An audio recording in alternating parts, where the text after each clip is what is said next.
Welcome back to the SCC, the Smite Challenger Circuit. It's Finch and Myth now as we move on from those really good, actually, European sets on to North America. And I don't know why I'm sounding so surprised. Just looking at the schedule, I had a feeling we'd have some good sets today. And I think that's going to continue here in North America, Mifflin. We're about to take a look at the set between Mexiety Onset as well as Locked and Goated. And this Locked and Goated team, I think, has caught a lot of eyes with some play by Cyno. So I'm expecting for this to be another really good one. I mean, you can't count out Mexiety, though. They have Sops, Mortbklyn, Diesel. These guys have been competing at this level for a long time. They're a team that have teamed together for a long time as well. So, yes, Locked and Goated has that star power in Cyno, and they've got some up-and-coming new stars out of Ẓtuart, an ADC from Rank that has been getting a lot of respect from the pro players.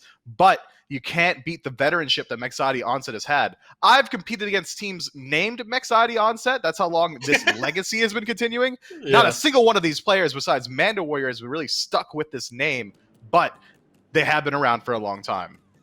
You're right. Yeah, this sort of anxiety on set or whatever they call themselves. This has been around for quite a while here now. So, and whoever takes up the mantle still continues to play, I think, at a pretty good level. And this NA in particular, I feel like is really, really competitive. There's a lot of good teams down here, a lot of players who are still competing on a high level, who've been here for a while, some who were at the SPL and dropped down here too. So I'm really not surprised that we've seen this kind of competition. But for me, this matchup and every matchup with Locked and Goated in it really does come down for me to the jungle, right? And how well can you match up against Cyno and try and prevent him from doing what he wants to do? Because even when his team is behind 3,000-4,000 gold in the late game, it feels like he just turns it on and starts making plays and gets his squad right back in it. I won't ever admit it again, especially live, but when I played against Cyno, sure, yes, I beat him on the world stage, but it wasn't me. I barely kept abreast of the water that is Cynossure's pressure, while the rest of my team popped off, barring my mid laner. He's kind of trash, but Cynosure is a force to be reckoned with single-handedly by himself. Every team that he's been on has seen success, and that's not because he just keeps finding super teams. It's because Cynosure in himself is a one-man army.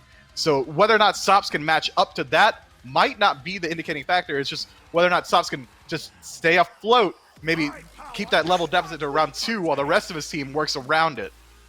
Well, Locked and Goated are going to lock in that Merlin with their first pick. It was the Camazotz, Persephone, and Emoja, fairly standard by Mexiety. And then Locked and Goated banded with the Unbots, who's been kind of seeing a resurgence. I feel like he always is really good at the start of the year before teams really get locked in, as well as the Odin, the Hambois. But that does mean the Xing Chen, who's a popular support pick, as well as that Thor, can both head over to the side of Mexiety Onset.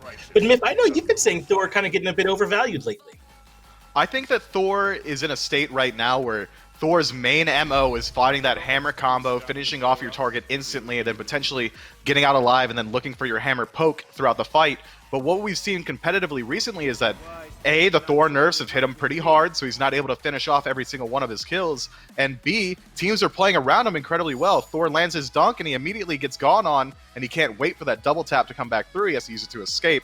So his combo is getting disjointed just from the level of play that we're seeing in the SCC.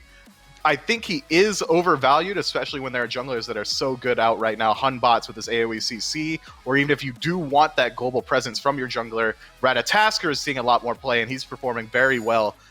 Thor is never going to be bad. You'll never look at Thor and say that he's a bad character, having ranged poke on an assassin as well as a semi-global. He's only good, but I don't think he is first pick, first ban worthy.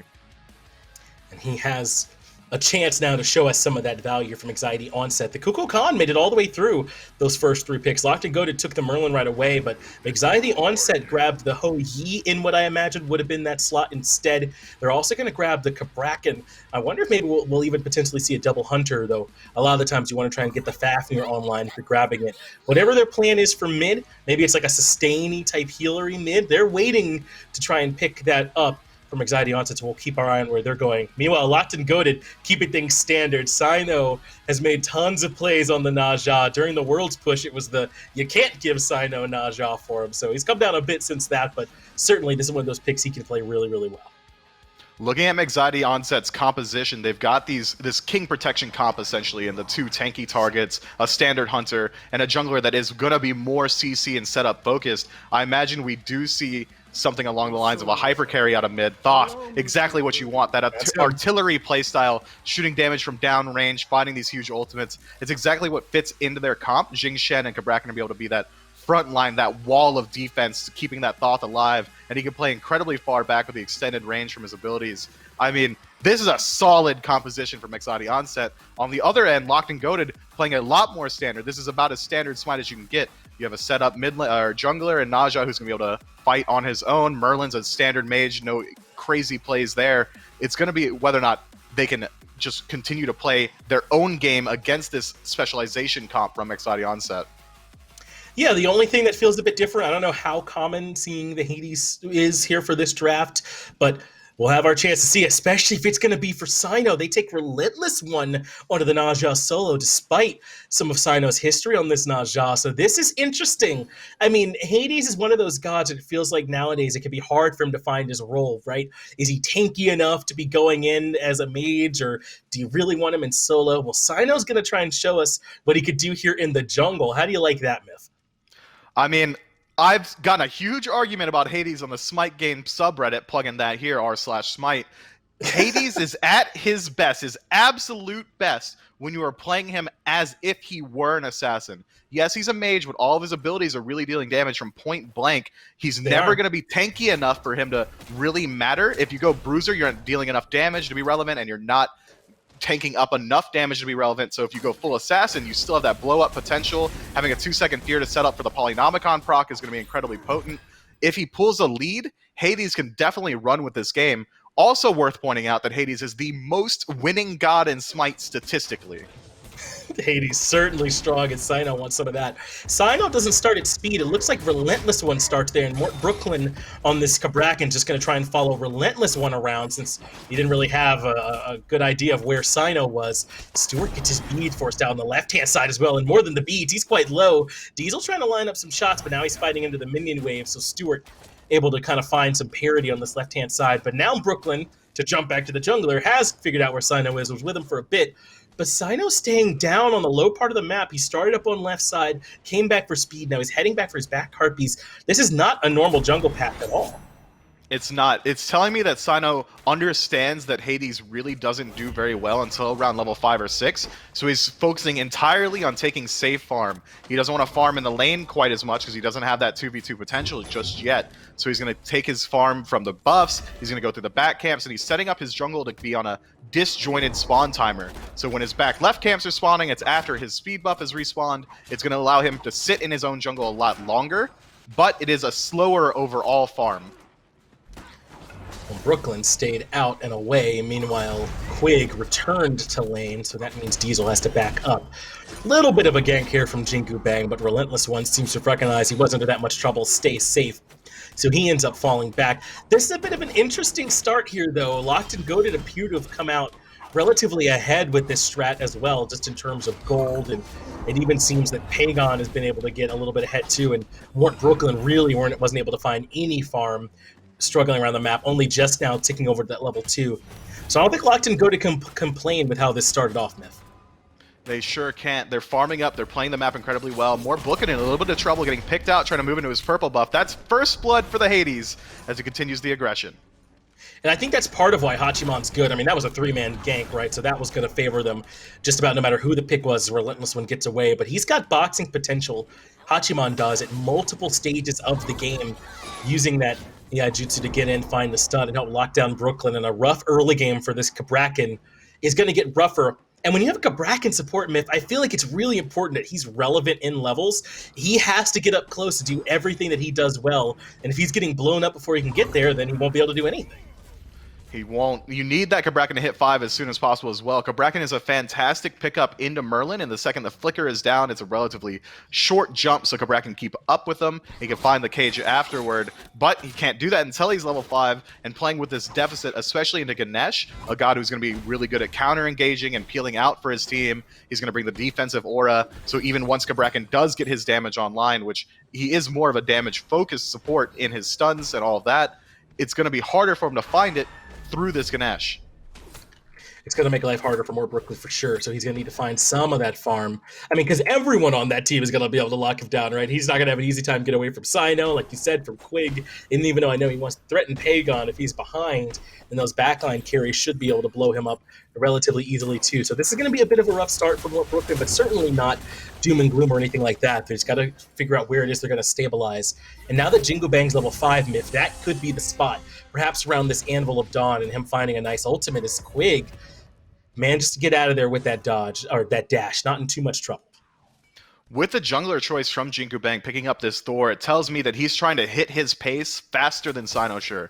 That's one of the few ways you can stop the king, is to just try and make your impact before he can get involved. And this is the best way to do it, picking up this early game god in the Thor, trying to beat out Cyno. But instead, Cyno gets the jump, engaging on a Mortbklyn in mid.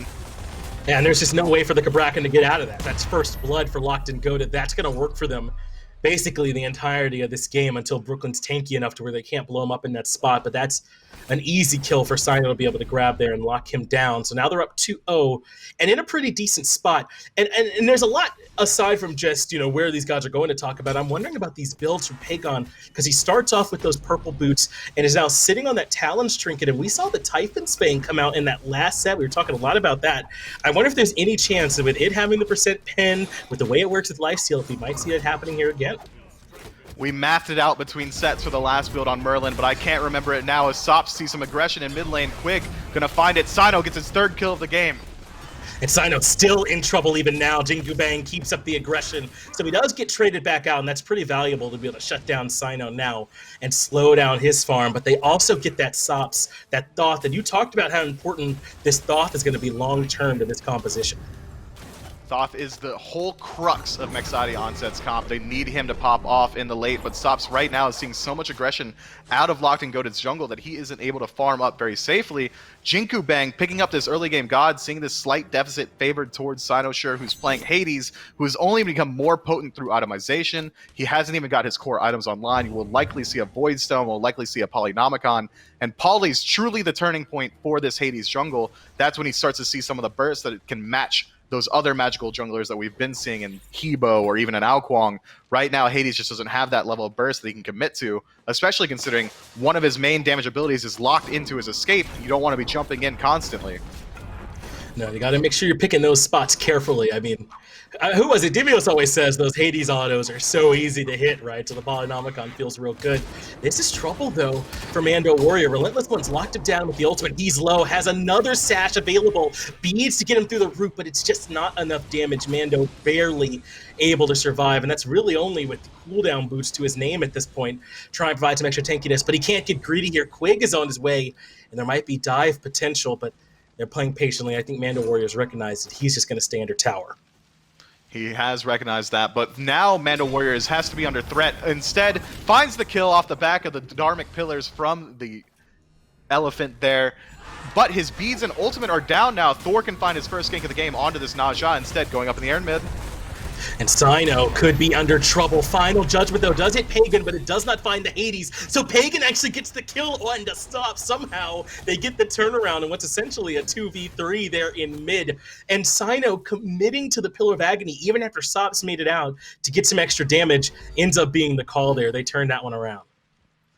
I mean, Cyno making his stamp on this game known absolutely and wholeheartedly. We said it's really on whether or not Sops can keep up, or JinguBang rather, and it hasn't happened just yet, even despite the fact that he picked this early game Thor. Now Ẓtuart looking for some aggression onto Diesel, gets his beads forced out, who he also used there. We've got Hades on the back, Cyno ever present, you have to be worried about it.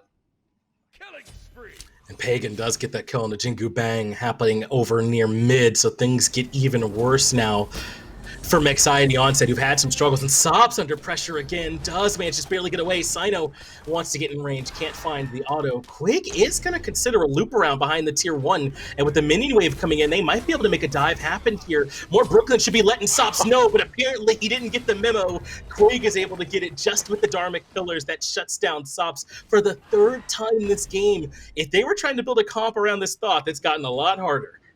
It really has. The pressure has been ever constant in mid lane. But Quig, every kill that Quig has been involved in, he's sniping with his ultimate. That's not normally how you see the Dharmic Pillars used, but he's using it as if it's a raw ult. It's insane, the level of play and trust that he has in his own ability to line that up. It's not easy to do. Quig is playing out of his mind.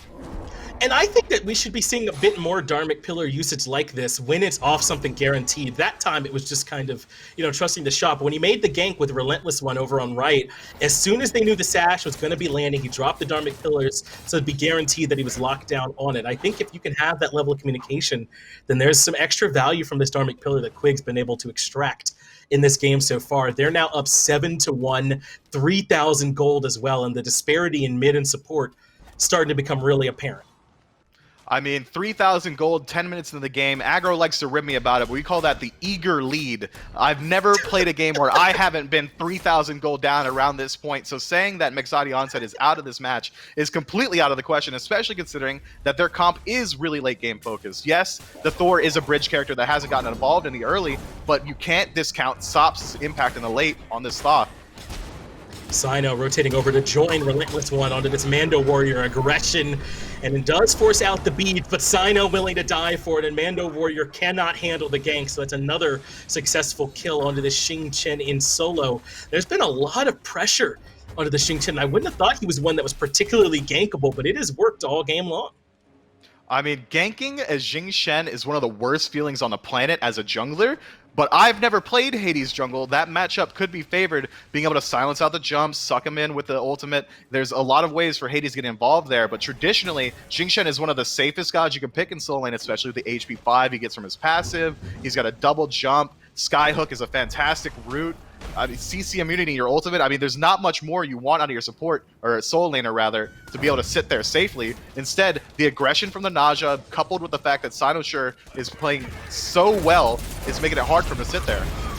Diesel wants to get aggressive and find the trade, but there's just no way that can happen. Not with Quig playing as well as he's played here today. Ẓtuart ends up coming out on top with that kill, and JinguBang really can't find much with his ultimate. Pegon holds onto the beads, makes it out of there.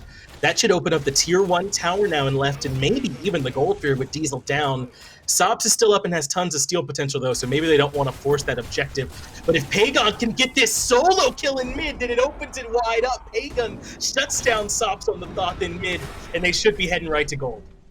Right now, Locked and Goated is looking pristine in every single role. They're just outplaying their counterparts every step of the way. JinguBang hasn't found an impactful Anvil of Dawn. Sops is getting soloed by Pegon on cooldown. Ẓtuart, maybe the weakest performance so far, but still ever dominant. He's winning his lane time and time again. Quig playing out of his mind. Gold 3 falls now. 10 minutes into the game, 11 rather. The gold deficit sitting at around 5,000. That's insane. The XP deficit also insane. Take a peek at the junglers. Silencer's a level up. The soul laner's a level up for them. 3 levels on your mid laner in the Merlin. Yeah. Things are not looking good.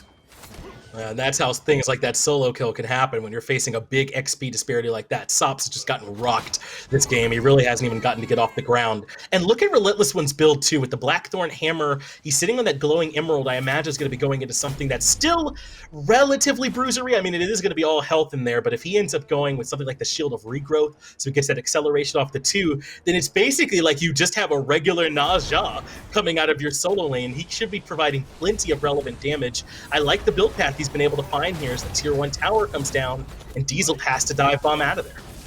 That build path is completely afforded to him by the matchup. Xing Shen doesn't have much solo potential, so you don't have to be worried about his damage at all, as well as the fact that his team has been playing around him so well, allowing him to use this, what is essentially a slightly selfish build. He's going to be able to rotate out with more damage. His CC is going to be so impactful in these team fights, and it doesn't matter because he has this enormous lead. Look at Cyno. He's gone with the Bancroft's cooldown boots into the Spear of Desolation for his start here to try and afford him a bit more aggression. He's also really not all that concerned with Bruiser. He's going to be providing plenty of damage. I like that Locked and Goated are recognizing their lead and avoiding getting pulled as Cyno by dropping the Pillar of Agony. Mando does grab RelentlessOne. There's finally a good dunk from JinguBang, but the response from RelentlessOne is to take JinguBang to the sky, and the follow-up damage is there. Brooklyn falls first, JinguBang right behind him, and Sops is all out of options. A surrender vote has started, and rarely do I agree, but I don't know. This one might already be over, really. Realistically, it's going to be so hard for them to fight back in. What you're saying, the interaction point has passed? It certainly has. Mexiety Onset played that fight well. JinguBang found the priority targets in his dunk. Sops got his damage out. Mortbklyn got some aggression forced onto him as a support. That's what you want. But unfortunately, you're down 7,000 gold at 13 minutes, and the Fire Giant falls as well. That surrender vote, if it didn't go through, you gotta be kicking yourself for it, because now there's definitely no way that you can play into this, barring some catastrophic mistakes coming out of Locked and Goated. And I know I'm talking to a world champion here, but you must have had some games that felt like they were a bit out of reach. I mean, we always talk about how players use this time maybe to strategize for the next game, and maybe they're trying to, get some value out of it, even if this game might feel out of reach. How would you all use this time if you had some games that you guys felt like maybe it would have been really tough to bring them back? I've put this time of my life behind me, Finch, but I'm going to tell you right now, at this point, I have already checked out emotionally and physically of this game. My hands are barely on the controller or keyboard or whatever I'm playing on, and I'm either thinking one of two things. One, why isn't my team F6ing? Because I was the F6 warrior of my squad. Or two, I'm going to drag this game out as long as humanly possible to punish my team, my own personal team, for not F6ing, for keeping me here. I'm going to drag it out as long as I can. Well, that's not quite as much value as I was hoping for, but I love the honesty. Is perhaps Mexiety Onset just trying to see if they can get locked and goaded, to get a bit ahead of themselves and still find a way to get back in.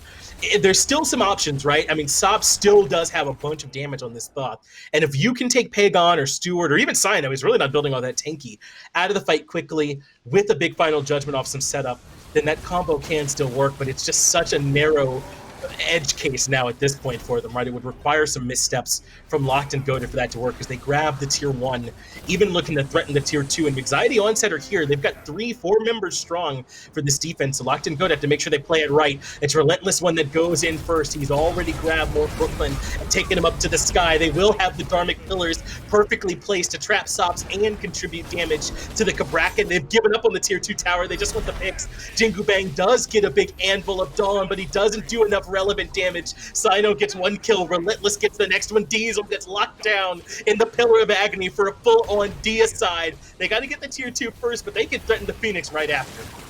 They could threaten the Phoenix. They could go wherever they want at this point. We saw that we got a 4-man Anvil of Dawn there into a fully channeled Berserker's Barrage, and that doesn't deal any damage to anyone. Yes, Sops is Thoth, and if he gets to the late game, he's going to be able to deal relevant damage. But right now, he's 5 levels down, and any damage that he deals is going to be healed up by a Fire Giant that they acquired at 13 minutes. I mean, this is a catastrophe.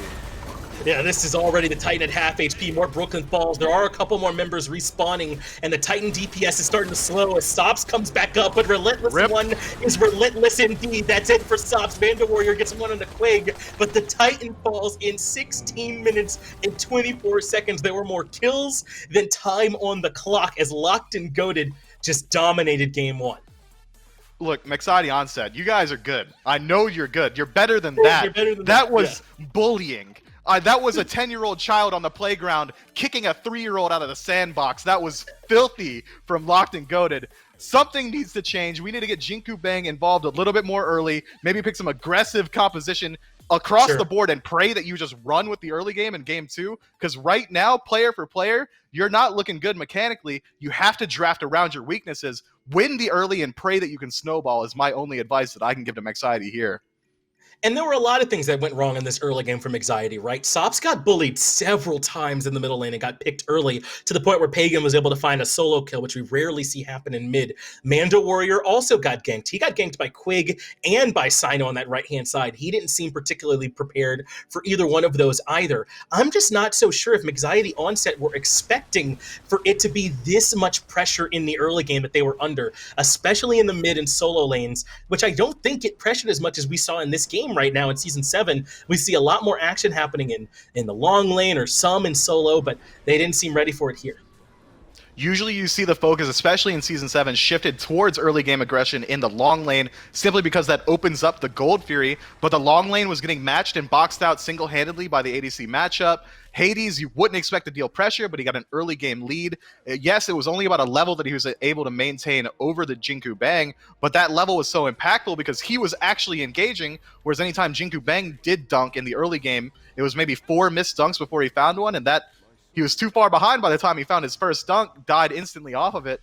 That's just a game you have to write off and pretend never happened. And I think you can, right? When a game ends in 16 minutes and you are never really in it, I think there is a certain mentality that makes it a bit easier to write those types of losses off. But they're going to have to do that and figure out something to stop them. Because, I mean, how likely are Locked and Goated to run a draft like that back again with a Hades, jungle, and the Naja and the solo lane? I mean, I don't even think you can say you're prepared for what comes next, because they'll probably do something entirely different. Right now, Locked and Goated is looking like Goku before he took off the weighted training clothes against Tian. You feel me? I know chat feels me on this. They haven't even shown the meta picks yet. They're out here memeing with this draft, and it's looking good, right? Like, it is, I couldn't keep up with it. My human eyes couldn't watch this fight. It was an impressive game number 1 from them, but don't worry, there is still at least a game number 2, hopefully a game number 3. Give us a few minutes here with this break. We'll be right back with that second game. Welcome back. If you, I don't know, maybe went off to make a sandwich or something like that, use the restroom, you might have missed game 1, but it is already in the books. A dominant performance by Locked and Goated with some non-conventional picks in different roles, with the Hades in the jungle, with the Naja solo, and end up running over Mexiety Onset. But like we said, Myth, hopefully Mexiety Onset can have the quarterback memory, can kind of wipe that one out of their mind and get back onto the saddle, because we know that squad can play better than what we saw happen there in that game, and hopefully can take Lock and Go to the distance.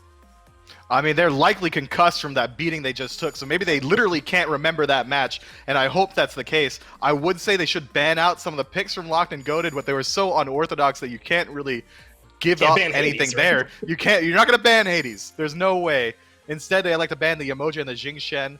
Yemoja standard ban, I like it. Xing, I mean, sure, why not? But after last match, it's so hard for me personally to get my mind off of it. Persephone ban, another good one to stop that pressure, but Mexiety Onset's going to want something here to just combat anything that's going to be thrown at them. I imagine, as I said at the tail end of that last cast, we're going to see some high-pressure picks. Camazotz proving me right. Yeah, he fits that bill absolutely. A pretty good start to the draft from Mexiety Onset, afforded to them by some of those bans that Locked and Goated took, banning away the Hopwa and the Unbots in place of that Camazotz. They'll respond with that Ho Yi. I think Țtuart played well enough for them last game. Like you said, I don't know if it necessarily made any headlines with what he was doing over there, but he certainly fulfilled his role. They're also going to pick up the Hercules, and after last game, I've recognized that it won't serve me well to try and predict where any of this stuff is going. Instead, Hercules is good. You want him on your team. We like this guy. Yeah. Yeah, Hercules, big heal, big punch, big aggression, and that's what Locked and Goated brings. All that stuff is going to be very useful. It's what makes him such a good mid laner. Yeah, dude. Yeah, dude. I mean, like, you got the displacement. Like, if the mid laner moves up at all, you're going to put him in your own tower? That's not where the mid laner wants to be. They're squishy, man. Not at all. They're going to pair with the Anubis. Myth, we're getting out memed. We can't keep up, but it's too much right at this point. I mean, now they have this Anubis, and this could be Anubis jungle legitimately. We've seen this as something that Locked and Goated have gone to before, so this is still a bit of a flex pick. I would say at this point, we're hoping Țtuart takes the Ho Yi, and that's about all I could feel even slightly comfortable saying. Smite Game chat likes to blow me up when I talk about mid laners, but I'm going to open it up right here. I'm actually a relatively large fan of Anubis in the middle lane in Season 7. The shift in item builds for mages allows him to build his lifesteal and get the penetration within it. Typhon's Fang is going to have 10% on it. You can get the boots now for the additional 7% lifesteal. His pressure is incredibly high. He can deal so much damage, and his ability to blow up objectives is second to none. That said, he is immobile, and the only thing he has for self-peel is a slow and a stun. But at the same time, Locked and Goated has proven time and time again that they don't care about the meta. They don't care about the competition. They're going to do what they want, and that's continuing on with this Bastet pick. We can only hope that's going to Cyno. Yes, I'm going to do what we just said we wouldn't and say, okay, it looks like it is going to be Anubis mid and Bastet jungle and Hercules solo and Khepri support. A rather standard draft, if not maybe the Anubis a little bit different from them. But I think still overall, like you said, Anubis can have plenty of value. He can be strong and is going to be a lot of this stuff that's fairly standard here for Locked and Goated. It's nothing too wild. Mexiety Onset, when we saw that Mercury locked in, we knew that meant Camazotz was going solo as well. They'll put that Mercury in the jungle for them. And Mortbklyn's on this Terra. I know that we said that Camazotz can be some pressure, but if he's in solo and instead it's this Mercury for JinguBang, how do you like these first 10 minutes from Mexiety Onset? I mean, we've already seen that JinguBang is a jungler that likes to sit up, farm. He's not looking to engage early, so the rest of his draft having pressure in each lane is going to fit that playstyle more. I like their draft for the playstyle. It's just whether or not they can farm up safely, because that's exactly what they had last game. Locked and Goated had a team that was going to look better towards the later it goes, and instead they continued their aggression the entire time. If they can match that energy, it's going to be hard for Mexiety Onset to do anything if they fall behind with this draft. Oh, and look at this start from Pegon on the Anubis. It's the full Shoes of the Magi to start off with, and I feel like this is something that really works well for the Anubis. Pegon does take quite a bit of damage, but so does Sops, who's low, but they've got the rotation coming in this time from Mortbklyn, so no more shenanigans in the middle lane. They get the first blood from Mexiety Onset and send Pegon back to base the hard way. That's the best we could hope for from Mexiety Onset. Jingu doing a fantastic job of stopping Anubis, and now the pressure continues on Cyno. He walks out with his life still intact, but so low health and no potions available, it's going to be hard for him to continue farming. Having to be back in base at level 2 is not where you want to be as a jungler. No, not at all. That is frustration for Locked and Goated, I would have to assume, with the way that mid lane went. I imagine you're hoping that Anubis can establish some pressure in that middle lane, especially with that boot start. He's got the mobility, has the lifesteal, a ton of extra power to help him out there too with that start. So not what they're looking for, but they're certainly still in this one. Not doom and gloom at all, as RelentlessOne getting a bit outboxed by MandoWarrior. Also of note, I think it was Diesel that had his beats forced out by Quig and Ẓtuart over and left. So there's been action everywhere these first couple of minutes. And that's what Mexiety Onset's draft is looking for. They're looking for constant action because they do have this early game draft. They are favored insofar as they can stop Anubis from dealing damage, which has been done very well. Mercury can use his dash to stop Anubis from channeling his abilities at this point. There's so many ways to prevent Locked and Goated from getting off and away with their comp, and they're doing very well with it so far. Camazotz over in the solo lane is going to be able to box out Hercules. Right now, as we see, Hercules and half health, although with a level lead, Mando's still looking very pretty in this lane. Yeah, he's sitting comfortable over there, man. And no problems for him at all. And I think that's just what Camazotz can do. It's so hard to fight his boxing potential, his sustain in lane, the safety once the ultimate's online. It's going to be tough to pressure him out, even with a pick like Hercules, who so often can be a bully in his own right. But I don't know, man. I know that Locked and Goated have this Anubis mid, but I don't think that they're too upset by this start. Yes, it's 600 gold in their favor, but if they can find plays like this on the Diesel, then maybe they can turn things around. He does get pulled back in. The leap's on cooldown, but that's all their CC.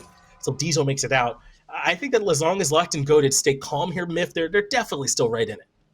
They are absolutely still in it. If they can maintain their farm as well and stop the bleed completely, they are favored around these objective fights. The second Gold Fury spawns up, that's when Mexiety Onset has to be ever cognizant of that because of the Anubis in mid, able to constantly be able to burn it. Diesel getting a little bit of rest on here. Yeah, and he still has no bead, so he's got to be careful. That's his leap on cooldown as well, but Ẓtuart really only has the autos. So despite all this pressure, Diesel still surviving, but cannot survive the last auto. He even had the turnaround impale to create some space for Quig, but they finally punish him. But look at the cavalry on their way. JinguBang, Sops, and Mortbklyn all rotating in to punish. There's so little mana available for Locked and Goated. It'll be difficult for them to survive. The dive bomb allows for Ẓtuart to make it back to the tier 1, and Quig gets around the corner. Sonic Boom does connect, and that's enough to find at least one kill, even though Ẓtuart makes it out. Some signs of life from Mexiety Onset. They grow the 600 gold lead to about 800 now. But at the same note, shutting down the Khepri, Quig, not a fantastic trade there for your ADC. Ẓtuart making out alive is a big deal there. MandoWarrior getting aggressed on here. It's going to fizzle out. This objective, I'm really keeping my eyes on the first gold free of the game to indicate how the rest of this match is going to go. The first team to get a sizable lead should be able to run with it either way. I think that those gold free fights are going to be important, but how comfortable can Mexiety Onset feel on it? I feel like both of these teams have a ton of burn potential, right? Like either one of them could steal it away if the other team's not patient. But when it comes down to confirm, no one has the big burst all at once. Both of these teams could strip it away from the other one, so those fights are going to be really big. It's much more likely, I think, we'll see skirmishes and then someone take it on the back end rather than someone choosing to try and sit on it, as Pegon gets dove underneath the tier 1, but does manage to survive as Diesel gets aggressive again. The Desert Fury comes out early. The Impale creates some space, but he's being chased. That's why you see the rotation coming in for Mortbklyn as that Ricochet hits for a good amount of damage, not enough to kill, and Diesel makes it out. That Ricochet looked like it could have been good. If it was just an inch forward, it might have even found the kill. Instead, both make it out alive. Diesel playing overly aggressive in this lane, especially considering how much presence Quig is showing over there, but he's afforded that opportunity from the Anhur pick. Anhur is a guy that needs to continue to put on his pressure because he's one of the best early game hunters available, but on the same note, keeping Quig over there is opening up mid lane to ganks for JinguBang. If he decides to get involved early, that's going to be nice for him. They're favored in the fight because there's a numbers disparity. Or he can continue to farm, and then it'll be a late game Mercury at some point, which is also nice. Oh, this looks like a potential bait, though, from Locked and Goaded. They know there's not a ton of vision, so they're lurking around the corner. And Mortbklyn, low HP and low mana, does recognize what's happening in time, though, to make it back to the tier 1. So Locked and Goaded really don't find much at all there with that positioning around the Gold Fury. And that's okay. You know, maybe someone comes in, we can catch them off guard, find a nice quick pull, and if not, they'll just retreat back. So saving talk a little bit more about these builds. It's the Bancroft from Pegon early on. He was sitting on the Talon's Trinket. And like I said, we seen a bit more about that Typhid's Fang with Prime starting it up early. Maybe that'd be the call. But I think Bancroft's just in a lot of cases just flat better. It makes a lot of sense for this Anubis. Yeah, no surprises there from the Anubis build. Neither is the Merlin. Bancroft is just a nice flat power item to have. You get stronger the lower health you are, and it also affords you some lifesteal. It's almost kind of like an Aussie. Just instead of increasing your lifesteal, you increase the power, which by the same note does increase your lifesteal. Sure. However, it's this next item that is going to be really indicative. I imagine we will see the Typhon's Fang coming out from the Anubis. We'll likely see some CDR coming out for the Merlin, or even a Karen's coin going either way. I'm still just ever waiting for this Gold Fury fight to erupt. Both teams have been showing that they're willing to take fights. It's just one hasn't really started up just yet. Are you surprised at all that Diesel's on the spiked gauntlet? I mean, I imagine that's going to be the Blood Forge, but I feel like so often with these Anhurs, we see them start with the Transcendence in the long lane, but he has been under a lot of pressure this game, so maybe that's why he's electing for this lifesteal route. I think it is truly he is going to go towards that Blood Forge just for that 75 power increase. It's going to be very nice for him, as well as being able to find kills with his ultimate. Even though he isn't getting that CDR that he would have from Transcendence, that passive is going to afford him a lot of survivability, especially considering he's going for this, what has constantly been a 2v1. Pegon avoids the Sonic Boom, finds the turnaround Mummify, and even lets loose with the ultimate. A bit ambitious there, as he didn't really have JinguBang for that long, but that does force him to use the beads and get right on out of there. So it's a favorable trade for Pegon, I'd say, if they both use their ults, but he holds onto the beads, that Mercury a good deal more vulnerable. And Cyno lurking on the left-hand side. Diesel has now used the leap, gets stunned out, and is in some trouble. An easy cleanup kill for Cyno on the Bastet.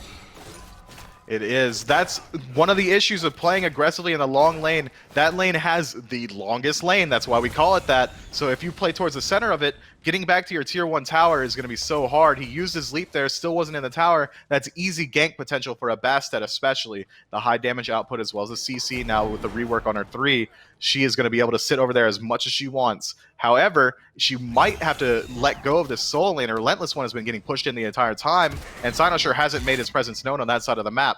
MandoWarrior kind of running away with the trades, but RelentlessOne getting an XP lead.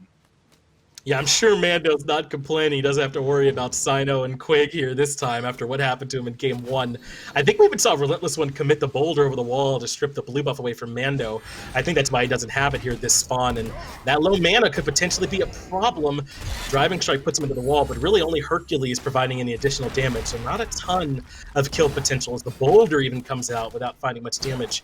MandoWarrior, even with Quig showing up, stands tall relatively easily.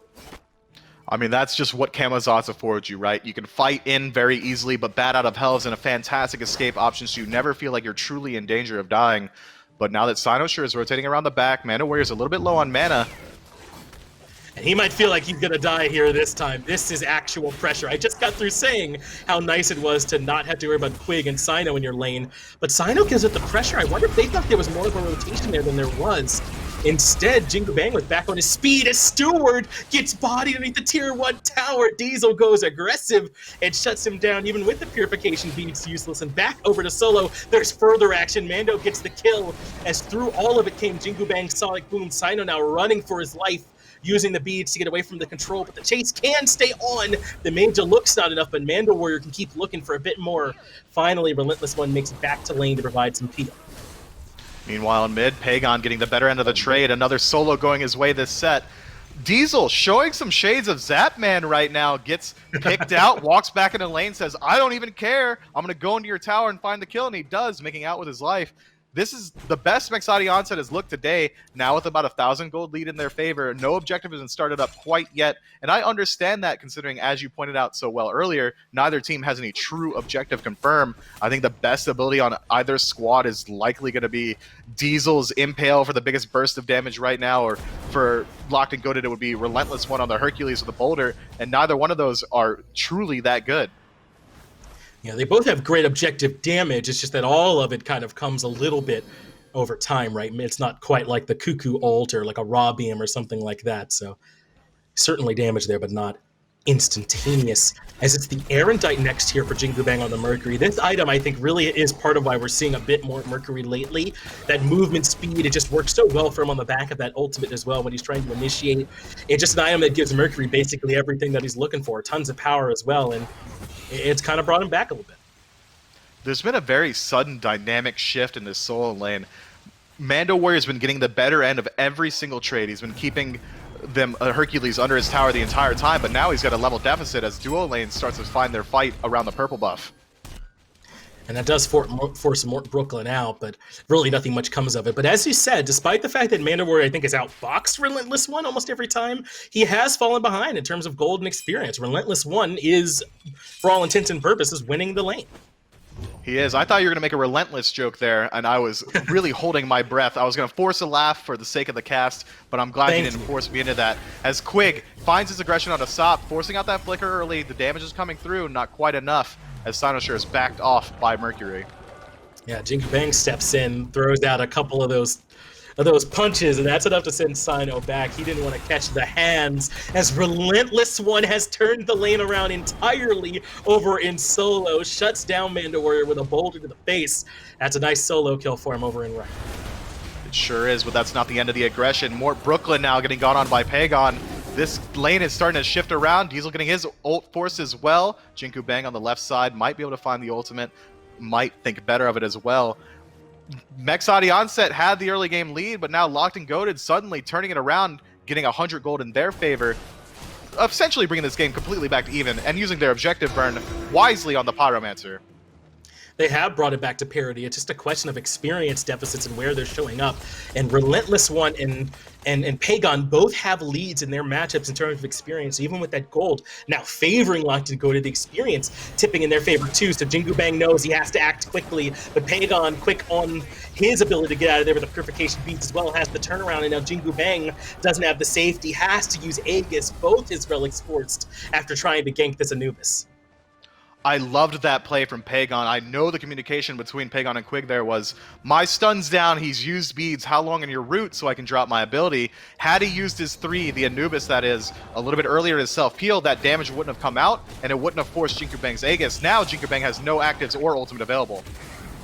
It's really going to relegate that Mercury to kind of waiting a bit, I think, before he can get active again. That should be time for Cyno to start operating, and that is the call. He's looking for Diesel and left, but Mando, the solo laner, is rotated over, and there's no way Cyno is expecting this, right, to suddenly have to deal with this Camazotz, and he starts to get burned, but who comes in but Quig with a great ultimate to save him, and Ẓtuart going to continue to get aggressive. He does force Diesel out, but now he's left on an island, and there is no Scarab's Blessing for him, so Mortbklyn and Sops work together to punish the Ho Yi. Locked and Goated, I think, get caught off guard by MandoWarrior's presence, and they lose life. And now Cyno has to keep on running, but the dive continues. MandoWarrior now chasing into tier 1. The shell is there, but Brooklyn catches him out again, so Pegon finds the return kill, but suddenly a 3-for-1 in favor of Mexiety.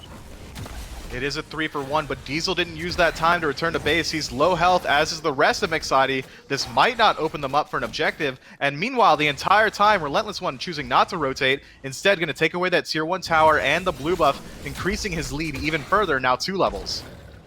Just farming that right side of the map, and even a chance to catch out MandoWarrior, who does not have the ultimate and is waiting on that Devour, that leap to come back up so he can reposition, is avoiding the autos from RelentlessOne, does make it over the wall, but chases back up into driving strike range and ends up getting caught out. RelentlessOne finds an important kill.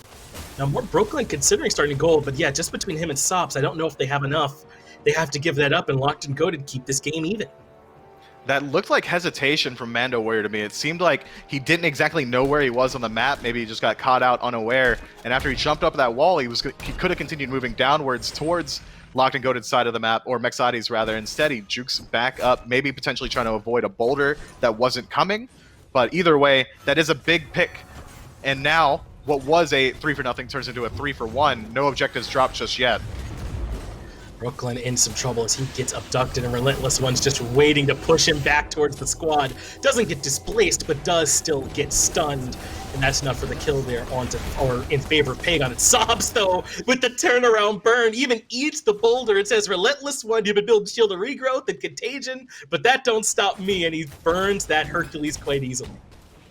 That's one of the downsides of having an ultimate that locks you in place, even for a short amount of time, like Hercules Boulder does. Opens him up to all that damage from Merlin. Now Pegon focusing his attention towards MandoWarrior.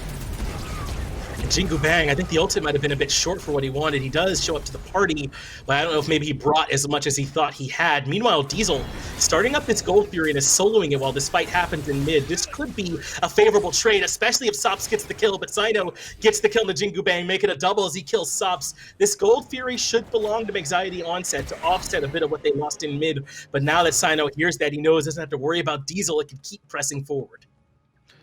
Keep pressing forward, he will. I would have liked to see for Locked and Goated to maybe shift their attention towards that tier 1 tower. Just a Camazotz and Terra alone wouldn't have been able to stop the 3 stack from Locked and Goated, especially now that Bat Out of Hell wasn't available anymore. That's an unsafe defense. Instead, turns it into a blue buff in favor of them and walks out, losing the Gold Fury, trading out some kills for it. But we can kind of, take a moment here to talk about it. I mean, this has been a much better game from Mexiety Onset after a tough game 1. They're actually gold-wise in the lead despite some pretty hefty experience disadvantages. In mid, things have evened up a bit, but it's still a problem in solo where RelentlessOne has taken the lead. And looking for the build for Pegon, it's gone the way that we thought. It is the Typhon's Fang. He's working on some flat pen to follow that up right afterwards as well. So I think that Locked and Goated and Mexiety Onset, this is the close match, Mifflin, that we were expecting we were going to get. That didn't happen in game 1, but it's still here in game 2. Yeah, despite that huge deficit in solo lane, the XP lead is just about null, split across the board, and the gold lead as well. This is a completely even game 17 minutes in. At this time last game, the game had literally just ended, so Mexiety Onset looking much better. I'm sure that they're enjoying actually getting to be in this match and play some actual smites than last time when they were just forced right out. And it's a bit tough, I would say, to sort of call the direction that this one's going to move. Both these teams have strong late-game supports in the Khepri and the Terra. They've got these burst mages that are going to be strong in the late game, too, as the fight continues to rage on. RelentlessOne pulls Sop in, does some good damage, but Sops returns plenty of his own. The real trouble is instead for the backline, Diesel, who ends up getting caught out. Cyno does a good job dodging him. Mortbklyn is low, and so is MandoWarrior. They get the kill into the Terra, and I don't know where this Camazotz can afford to land. He does a good juke, stays out of combat, and gets the blink off, so he's out of there. But what about the tier 1 tower? The rest of Locked and Goated can turn around and burn that quite easily. They could easily burn that. They could even move in towards the Fire Giant, but it looks like they're going to like to continue on going for the tier 2 tower with Cyno going to force Sops out. Half health now, he can't move in very well. Tier 2 tower should fall completely uncontested. Pyromancers respawned as well. Locked and Goated have a lot of avenues for success here. The gold deficit now 1,000 in their favor. Objectives on the map available to be stolen. Cyno sure takes away that speed buff, leaving a small. That's kind of toxic, bro. As RelentlessOne continues his aggression. It's a bit toxic. The rest of Locked and Goated head right back to the FG pit, and they're going to start it up, Mifflin. I don't think that this is a bait, and I don't know if they even recognize it because RelentlessOne is so aggressive. He might melt a bit quicker than they expected, though, on that zone, so they've got to be quick to finish off the FG, and they get it in time. Sops is not in range to steal, maybe 2 steps too slow to get there, so Locked and Goated grab the Fire Giant on everyone except RelentlessOne, and have suddenly swung this game back in their favor. RelentlessOne may have lost his life there, but I like the play. That's standard. You send your solo laner out there, the tanky target, to buy as much time as humanly possible.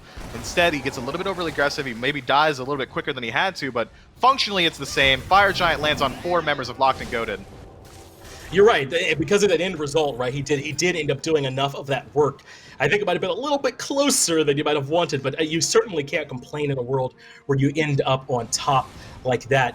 So now as we assess these builds again, MandoWarrior getting a bit too aggressive there in mid. He wanted to try and force down the tier 1. There's a lot of crit coming online for JinguBang now. He's got the rage and starting to work on that short sword. And who on the opposite side is going to be able to build into something like a Spectral to slow it down? They might not need it though. Look at all these upgraded shells, Mifflin. Even if he is critting, if there's all these block stacks on the squad, is JinguBang going to get to have his value? I mean, it's going to be certainly hard. What is that? 5, 10 block stacks? I'm terrible at math, clearly. However, if you look at the state of the map, the Tier 1 and Tier 2 tower is still available on that duo side of the map, so that with Fire Giant, that's going to be free gold acquired for Locked and Goated. Afterwards, they can move in towards that Gold Fury that should be respawning, or if Mexiety Onset decides to defend on maybe this Tier 2 tower, definitely not the Tier 1 as it's already fallen, they might be able to pick up a pick and then continue on towards this Phoenix. Instead, Mercury engaging alone.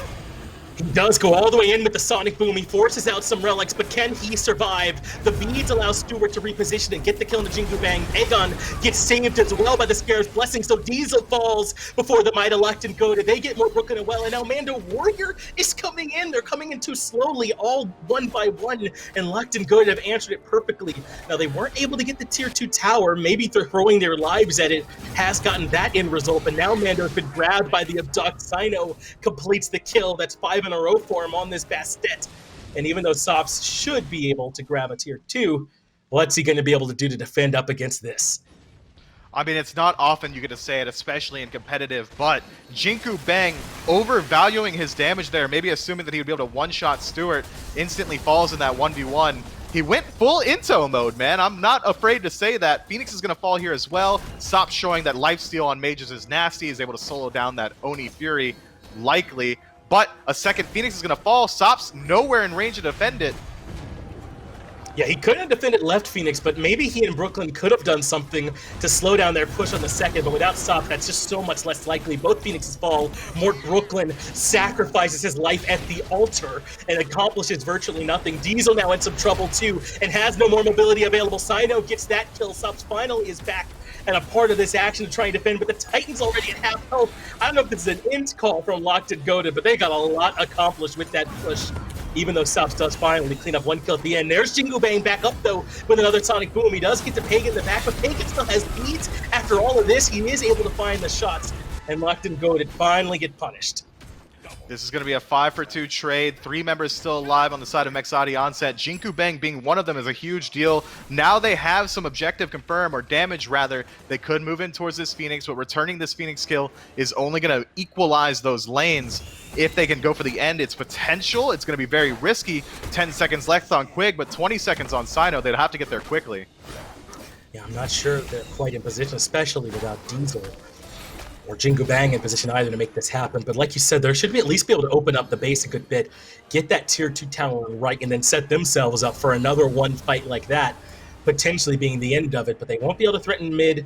JinguBang is heading towards right, but really the only person that could rotate over there is Quig, so he should be able to get this Tier 2 tower relatively easily. Cyno won't be able to make it there in time. So a decent answer back from Mexiety Onset. Still, they've got the gold advantage, and those experience leads we talked about earlier, Mifflin, those should be meaning a lot less now at this point. It's just a question of if Mexiety Onset can get their defense set. I don't know. I feel like they haven't had a full 5-on-5 team fight yet. They really haven't. Every time that any engagement has started, there's someone on the side of Mexiety Onset looking to split push.